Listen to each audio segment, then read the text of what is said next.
I would like to congratulate the founders of this beautiful institute, NeuroPSI. And yeah, also very pleased to see that so much exciting neuroscience is happening in Paris. And what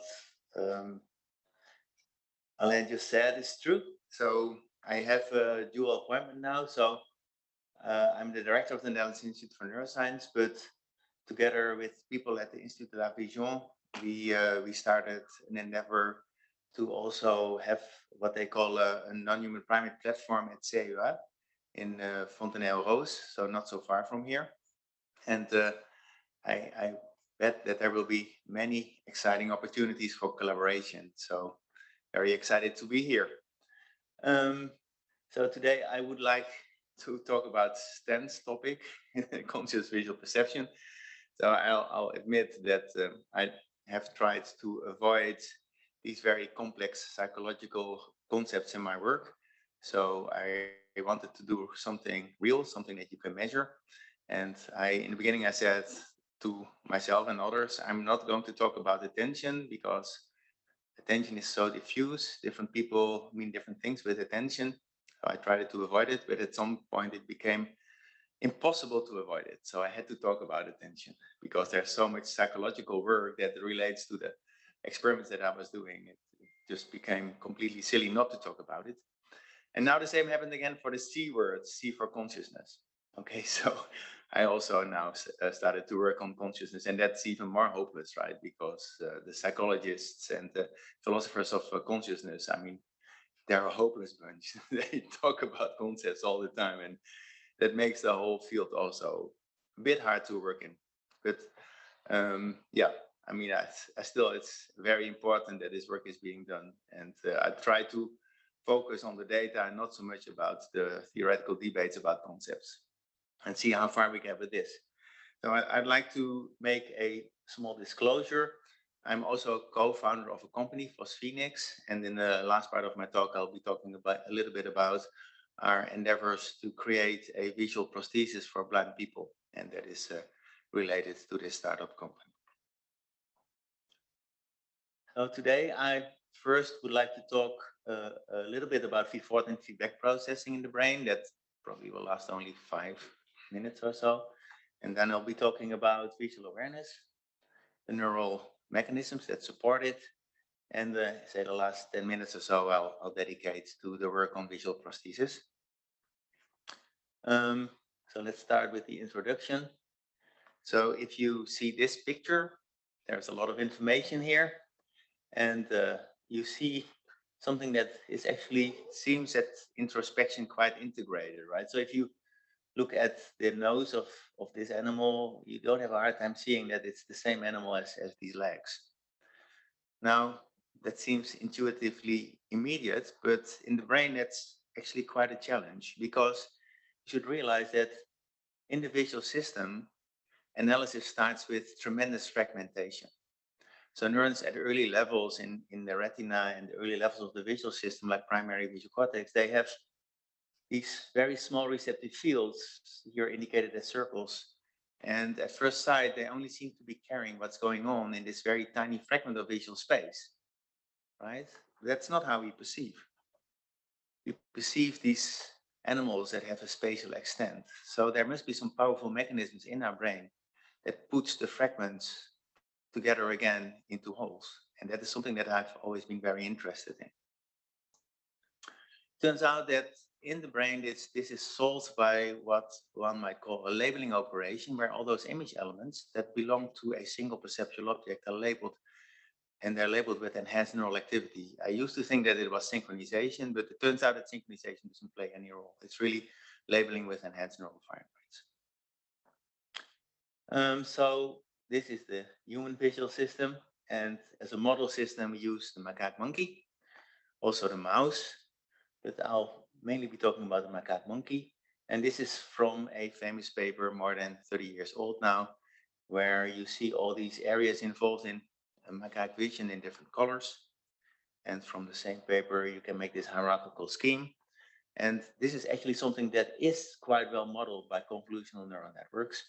And that is that Low-level areas are tuned to simple features, and then areas at intermediate levels feature constellations of intermediate complexity, and at higher levels you have neurons tuned to object categories.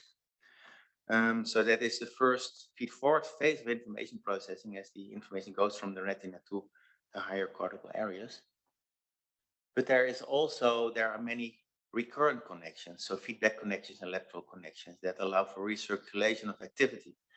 And what we find is that these recurrent connections are actually very important for putting the fragments together into a coherent whole. So this labeling process that I was talking about, and I'll show just a little bit of data about that later during my talk.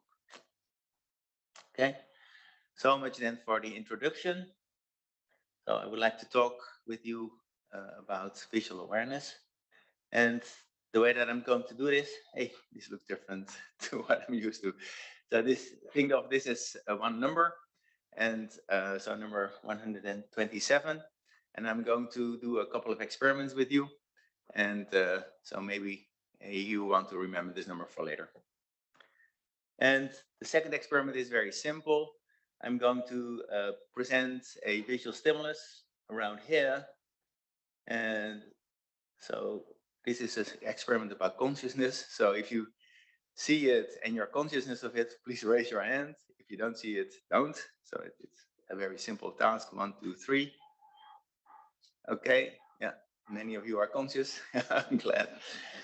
Now I'm going to try it again. 1, 2, 3. Now I'm going to make it very difficult. So this is for the careful viewers. 1, 2, 3. Nobody saw it. Okay. Let's try again. 1, 2, 3. Yeah, some people saw it. Okay, I'll be honest with you. The second one, there was no stimulus. And so I tried to kind of lure you into a false alarm. It didn't work. But even if it happens, you don't need to be ashamed. So because for each and every one of us, there is, of course, a contrast level where it becomes very difficult to see. And that's a good trick. If you want to study consciousness, then you can present physically the same stimulus. And in some trials, people report it, so it entered into the consciousness. In some cases, they won't report it, so it did not enter into the consciousness. And you can compare what happens in the brain and compare the two situations, which is what we set out to do in an experiment. And before I'm going to show the results, there's a theory that later turned out to give quite a good account on what we found. The signal detection theory. I guess many of you may have heard of it. It became famous, I think, in the 60s. There is 2 scientists that are quite attached to it. It's Green and Sweat, but there have been other people working on this.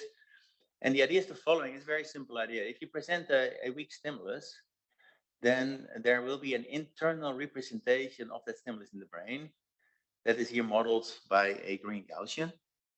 And so if you then present on a particular trial the stimulus, you sample from this distribution. So you might have a particular internal strength. And then in the signal detection theory, there's a threshold. And if the internal strength is above the threshold, you're going to say yes, and we call it a hit. But it may happen because of maybe the stochasticity in your nervous system that you say no, even though there was a stimulus, because it stays below the threshold, and it would then be a miss. Now, if there's no stimulus, there's another distribution here in black. And so typically you will stay below the threshold, and that would be called a correct rejection. But again, due to the noise in the system, maybe sometimes you say, I saw a stimulus even though there was no stimulus. That would be called a false alarm. Now, if the stimulus on average is much stronger, then you get, of course, a shift of the Gaussian distribution to the right.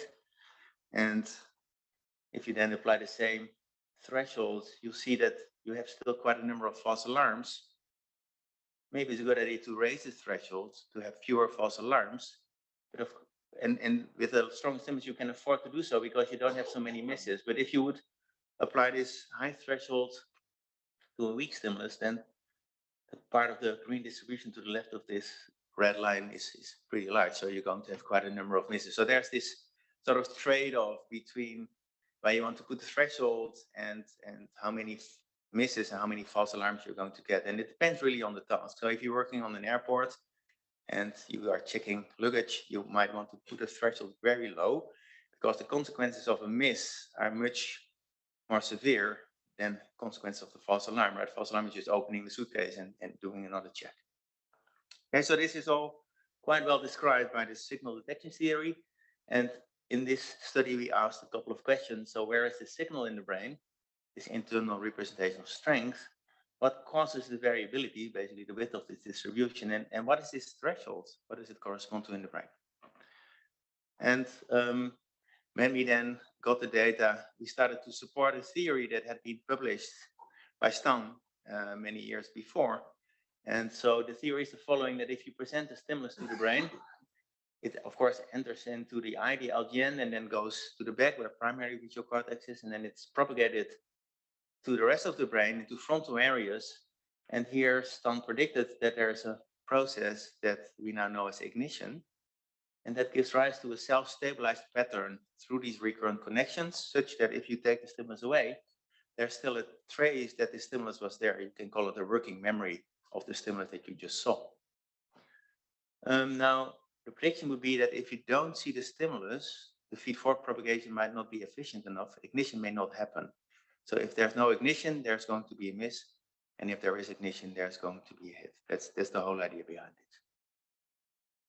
Okay. So we trained monkeys on the task, basically the same as you've been doing, with a small modification. There was always this small dot on the screen. And if the monkeys on those trials, 50% of trials without a stimulus, they wanted to report that they hadn't seen anything, they could always make an eye movement to this small dot, reject dot, we call it. But then on the trials in which there was a stimulus, then after a delay, the monkey made an eye movement to the position where we had presented the stimulus, reporting, I saw something. Now the behavior is very straightforward. If the stimulus is strong, high contrast, the animal basically always reports it, makes an eye movement to it. Then if you decrease the contrast, of course, the animal is going to have misses, and at some point, performance becomes very poor. Now for the analysis, we defined two thresholds, one at 80%, one at 40%, and we said if accuracy is above 80%, then it's an easy stimulus. If it's below 40%, it's a difficult stimulus, and intermediate if it's in between, just for the analysis. And we recorded neural activity across many structures, or actually three structures: primary visual cortex, and before, which is a higher level visual area, and also in prefrontal cortex. Now I should say that here there are neurons that code for eye movements, and we are not going to dissociate in this study the eye movement plan from the pure conscious percept. So that's sort of a limitation of this study. And now for the results, and when we started to do this task, we were in for a surprise. And here I'm showing you the activity listed by the difficult, low contrast stimuli, intermediate, and easy stimuli. And here we're starting trials based on whether the animal reported the stimulus or not. And we made sure that in this comparison, the contrast was the same. Okay, so you see that on those trials in which the animal is going to report the stimulus on a hit, the activity was higher than on the misses, but the stimulus was the same. But it was quite surprising to me. So there's some variability in the quality of signal transfer between the eye and primary visual cortex. These are these low-level visual pathways. I thought they should be more reliable, but they're not. And another thing that you could note is the easy miss trials, when the animal fails to see a stimulus, that was actually quite apparent. Activity in V1 is stronger than on the difficult hit trials, right here in green. But this means that if a stimulus reaches a certain minimum level of activity in V1, there's no guarantee that it will be reported, as if it's still possible that there's a lot of V1 activity, but it gets lost downstream maybe on its way to ignition. Now then we also recorded from V4, which is a higher visual area, and we basically got the same result. Also here, a certain level of activity here on the miss trials was no guarantee for conscious perception. So activity here is at least as strong as on the difficult hit trials. Okay, so even a certain level of activity in V4 is no guarantee that the stimulus will reach conscious perception.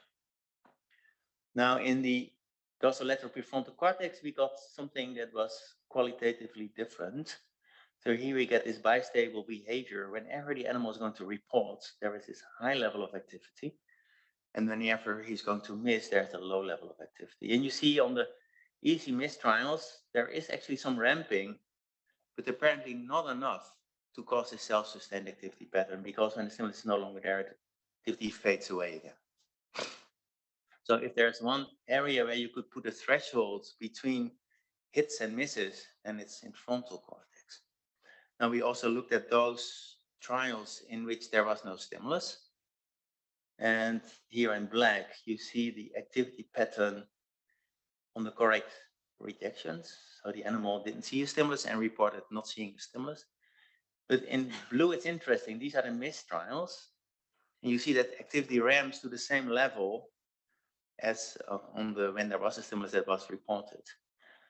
So here, of course, he's also going to make an eye movement. That's the caveat here. We're not dissociating eye movements from the pure conscious percept, but it's intriguing, right? So, and so if there's one area that conforms to this prediction of the signal detection theory, then it's definitely going to be dorsolateral prefrontal cortex, because they nicely sort according to the predictions. So weak activity on the correct rejections, intermediate on the false alarms and the misses, and the strongest activity on the hits. And you see towards the end actually becomes completely predictive of what the animal is going to report.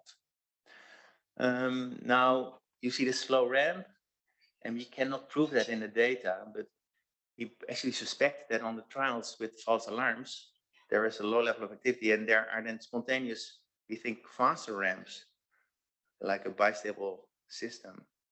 But if they happen at different time points relative to time zero, and you average many of those trials, then it looks like a slow ramp. But again, we cannot really prove that. Okay, so I showed these data to Stan maybe 7 or 8 years back, and Stan became very excited. He said, that's exactly what I predicted. And this is a modeling effort by him and Pieter many years back. And he said, you know what I'm going to do? I'm going to make you the simplest model that you ever saw, and that can account for the data. And this is the model. The model models the whole brain with only 5 neurons in total. Okay. So there's 1 neuron for the LGN, 1 neuron for V1, 1 neuron for V4, 1 from parietal cortex, frontal cortex. You see there are feed-forward connections, there are feedback connections, and there are self-connections. And the model works as follows. So activity comes in the LGN, gets propagated through the feed-forward connections. Now, the connections between parietal and frontal cortex and the self-connections here are made so strong that if an activity reaches a certain level, it can self-sustain. So if that happens, that we call ignition. And if you not take the stimulus away, well, activity can self-sustain. So the model can later then report it saw something, that it would be a hit. Now, on the trials that are misses, you can present the same stimulus, but due to the stochasticity of all these neurons, it can happen that the activity just stays below the threshold for self-sustain. If you then take the stimulus away, then activity collapses also in the rest of the network. And it would be a miss. And basically, this model replicates many of the aspects in the data that are presented to you. So this, of course, is difference between hits and misses that also happen at early levels, because if there is just due to the stochasticity in early levels, there's more activity, there's more probability that this will cascade and also cause ignition in frontal cortex. And you see in frontal cortex itself, there is more this bi-stable activity pattern. And on the misses, you see this ramp, but it apparently is not enough on those trials where there will be a miss to cause self-sustained activity. You also get the same effects on the false alarms and on the correct rejections. And in the model, we can check what happens on individual trials, because you have the whole model in your hand. And then you indeed see that on those trials, there are actually quite abrupt ignitions. But if you then average across many trials, they become like a slow ramp. Okay. So this is the modeling effort. I think Stan did this on a rainy Sunday afternoon, and I feel a bit embarrassed because Stan is here and I told this joke maybe already 5 times. But this is the efforts of 3 PhD students in the lab who worked hard on this for 4 years. Okay, so I know in your beautiful institutes, you're doing theory and you're doing experiment. And if you're kind of can choose, maybe modeling is something that you can do very efficiently and get a lot of output. But of course, the data itself is also highly valuable. Okay, so conclusions of this first part. I think it's evident that the variations in internal signal strength are well explained by the variation in the efficacy of the forward propagation. We see that the threshold for perception might correspond for the threshold of the self-sustained activity, some bifurcation in the network. And also that the false alarms are well explained by the spontaneous ignitions due to the stochasticity in the network. Sometimes it happens that the activity becomes self-sustained. It only happens in the monkeys and also in the model, a very small percentage of trials, 3% of trials or so. Okay. So this supports this idea that there's a special role for frontal cortex for causing ignition. But now I actually should admit that for me, it's definitely not the full story. So I don't think that frontal cortex has a unique and very special role in causing ignition. So here you get the idea that the important stuff happens in frontal cortex, but there are situations actually where you also need involvement of visual cortex to produce conscious perception. And I'll give you one example. So what I'm going to do, and I'm not sure how well this is going to work because the timing is not completely predictable, but have a look at the picture that I'm going to present to you very briefly and try to see what is there. Okay, are you ready? 1, 2, 3. Did you see it? So what was there? Leaves, wood. I hear a murmur, but not, no solution. So any other thing you saw? Rocks, yeah. Okay. Here it is. Okay, so what happens here is you probably saw colors, textures, but of course here you see a bird that is also somewhat camouflaged. And this is one of these situations where your visual brain needs time to put together the fragments into a coherent whole. Okay, and actually we now have evidence that to get conscious perception of these figure ground percepts, you really have a strong involvement also of visual cortex. So if you think about the neural processes, maybe you could call it the global neuronal workspace as Stan does, where there are these different processors and they have to work together to get conscious percept. I would like to argue that in some cases, even visual cortex, maybe even primary visual cortex, becomes part of the global neuronal workspace for conscious perception. Okay? And actually what seems to happen, and we have many experiments in which we demonstrated that, is that all those image elements that are bound in your perception, they are labeled with an enhanced response, and psychologists call this object-based attention. Attention is directed to all the features that belong to a single perceptual object. Now, then again, as I said in the beginning, in the consciousness literature, people can debate endlessly about it, and not everybody will agree with me, but I think this is what many people call access awareness. So the things that you're seeing and attending, and the things that are also there, but that you're not attending, but that you could attend to if you wanted to, are typically called phenomenal awareness. Okay, now if you would shift your attention from the bird to the stick, right, then the roles switch. Now the stick is in access awareness, and the birds, well, might actually disintegrate as an object. It's no longer in access awareness. Okay, you could, of course, direct your attention and then reconstruct the bird, but at that point, it's no longer in access awareness. Okay, now I want to show you some data of a bird-like task, but much simpler. So this is a figure ground task in which you see some elementary features that form a figure on the background of the same elementary features, but of a different orientation. And a very good colleague and friend of mine, Victor Lamme, has studied this quite a lot. And this is from a paper also more than 25 years old. And this is recordings from primary visual cortex. So you see here's the receptive field, falls on some figural elements, and here the same elements are there, but they're part of the background. And if you then look at the neural responses in primary visual cortex, what you see is you have this first phase, this feed-forward phase, where activity comes from the eye, starts to elicit the response.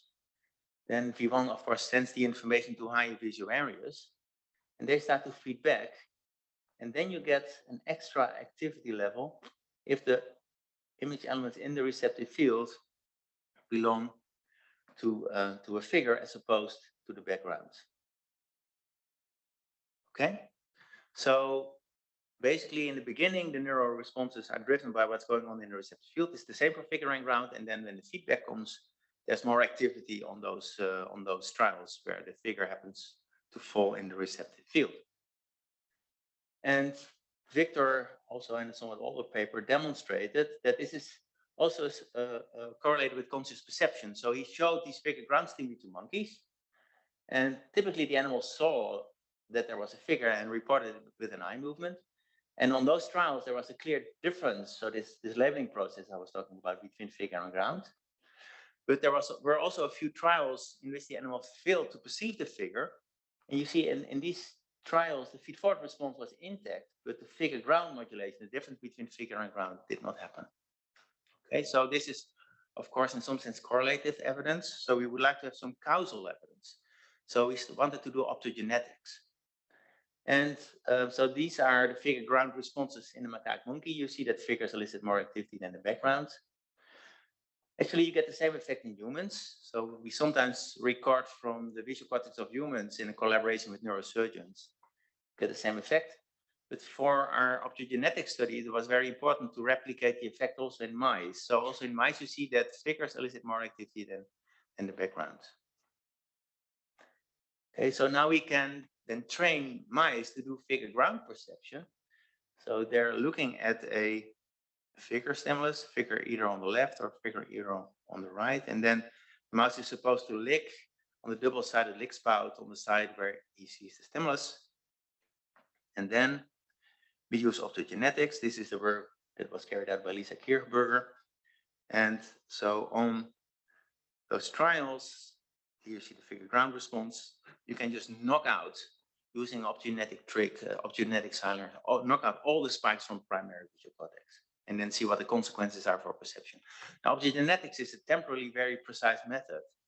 So what we can do is we can shift the timing of the light to let through only the feed-forward response and selectively knock down the late effect, right, where you see this figure ground modulation.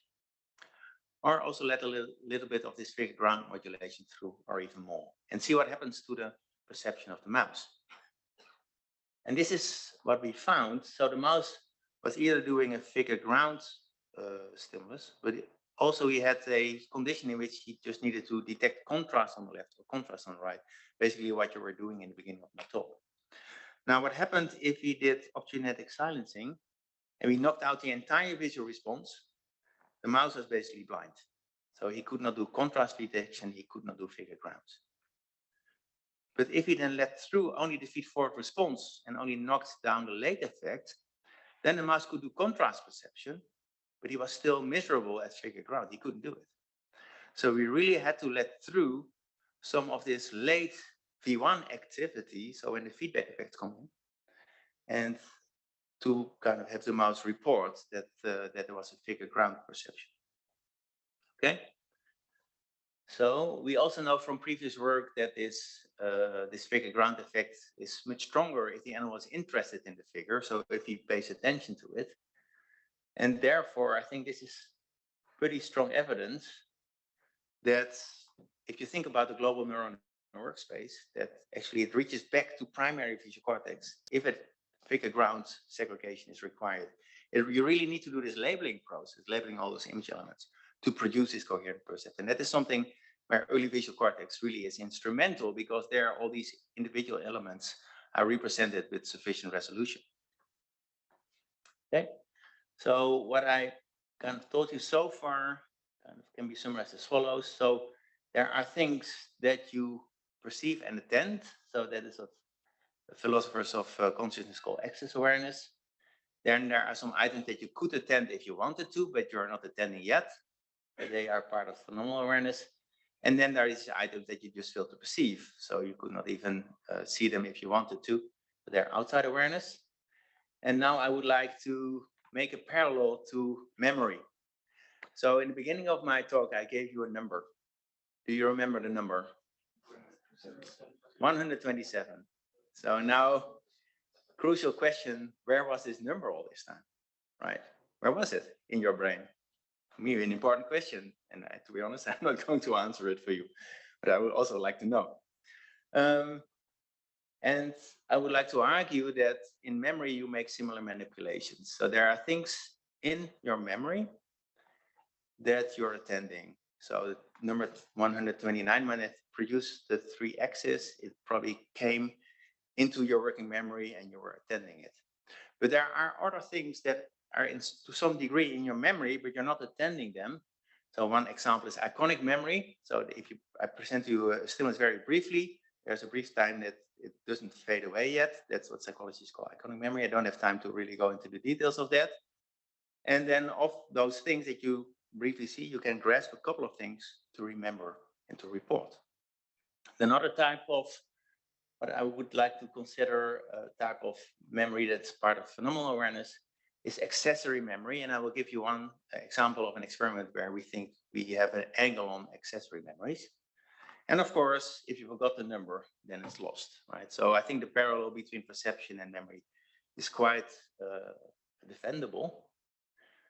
Okay, now the task in which you see this transition between access consciousness and phenomenal awareness in memory. So to test this, and this is actually an experiment that was carried out by Doris Dijksterhuis, also in collaboration with Stan de Heen, we present to the human subjects a sentence. Barack Obama is one word, and the subject sees that on the screen, and then the word "and" follows, and then there's one word, Jennifer Aniston, sat in a bar. Then there's a pronoun, he or she, ordered a beer. Okay, and during this task, we have a collaboration with neurosurgeons who implant electrodes in the brains of people with epilepsy. And through these electrodes, we can shift microwires that allow us to record these sort of Jennifer Aniston cells, right? You probably have heard of it. It was first done by Isaac Fried and his collaborators. And so we can then record from cells that respond to specific individuals. And it turns out that some of these cells also respond if you present these individuals as a word. And this shows you then the activity. This is actually decoder analysis, but you can think of it as Barack Obama being presented in the sentence. You see Barack can be presented as the first noun, or in another sentence, Barack would appear as the second noun. And you see that when you present Barack, it's very active, and then there's a little bit of lingering activity, but it's definitely not as strong as when you present Barack at the first time. Okay, and then becomes interesting because now there's the pronoun. Now, if the pronoun is he refers to Barack. You see a reactivation of the concept cells coding for Barack Obama. Okay, so what happened here? Barack was briefly there, maybe then Jennifer came along, so Barack was in access awareness in your memory. You were thinking about it actively. Then it was still in memory, but Jennifer came along, right? So maybe it now become part of accessory memory. Right, so you might call phenomenal awareness. But then the pronoun comes, and if the pronoun refers to the concept, then the concept comes back into access awareness. Right, so you see this interplay between access awareness and phenomenal awareness. Phenomenal awareness providing a context for the activation of the right concepts in access awareness.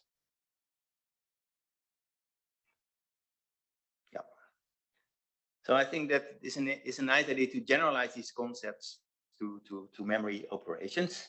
And this is another rendering of the global neuronal workspace theory. So I have 5 minutes. I move on a little bit to prosthesis. And basically in our lab, we have been implanting electrode arrays in the visual cortex of monkeys, and we were doing hundreds of electrodes. And at some point in the lab, we realized maybe we should ramp it up a little bit more. So let's go to 1,000 electrodes and see if we directly can impose images onto the visual cortex. And that could be a relief for some of the people, 40 million people in the world who are blind. And in our work, we are now focusing on primary visual cortex, but you could, of course, also consider the eye or the LGN. And we know that if you stimulate a cell in primary visual cortex, we're using these Utah electrode arrays, that somebody who has been blind for several years sees a dot of light. And the visual cortex is a map of space, right? And if you stimulate a particular location in the map, this person will see a dot of light at the corresponding location in the visual field. Okay, so that's what happens. We call this a phosphene. If you have 1,000 electrodes, you can produce 1,000 phosphenes. And the idea is to activate some of them, and then you can write basically images directly to the visual cortex. And like a matrix board, right? If you flash one bulb, the person will see a dot, but if you flash the right pattern, you can see something that is more meaningful. And this is what such a system will look like. So you have a camera, and you need a processor that changes camera images into brain stimulation patterns, maybe a bit more abstract than the full image. And you need to send it wirelessly to the electrodes in the brain. So that's what we set out to do. So we implanted 16 of these 64 channel Utah arrays in the visual cortex. This is what the implant looks like. And this shows you schematically where we implanted these 16 Utah electrode arrays. So 14 of them were actually in primary visual cortex. These are those. We can map the receptive fields, know where we can then produce the phosphenes. And we did this for 2 monkeys. Now I want to show you one movie. This works. Do we have to change this or?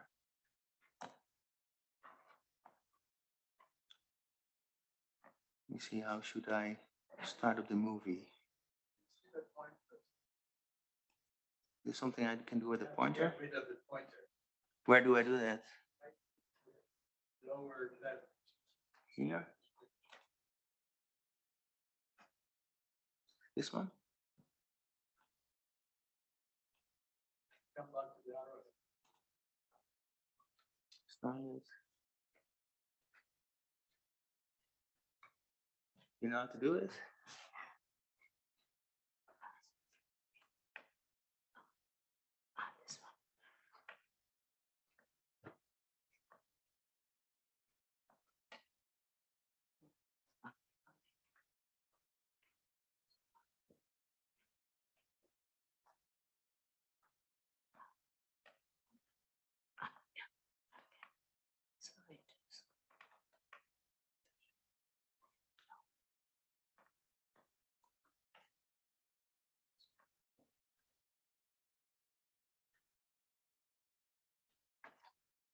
Okay. This works. Yeah, this will work. It's fine. Oh no, you don't see it here. Okay, thanks. Thanks a lot. Okay, let's see where we can now start up the movie. Still not. Oh, now it's the movie.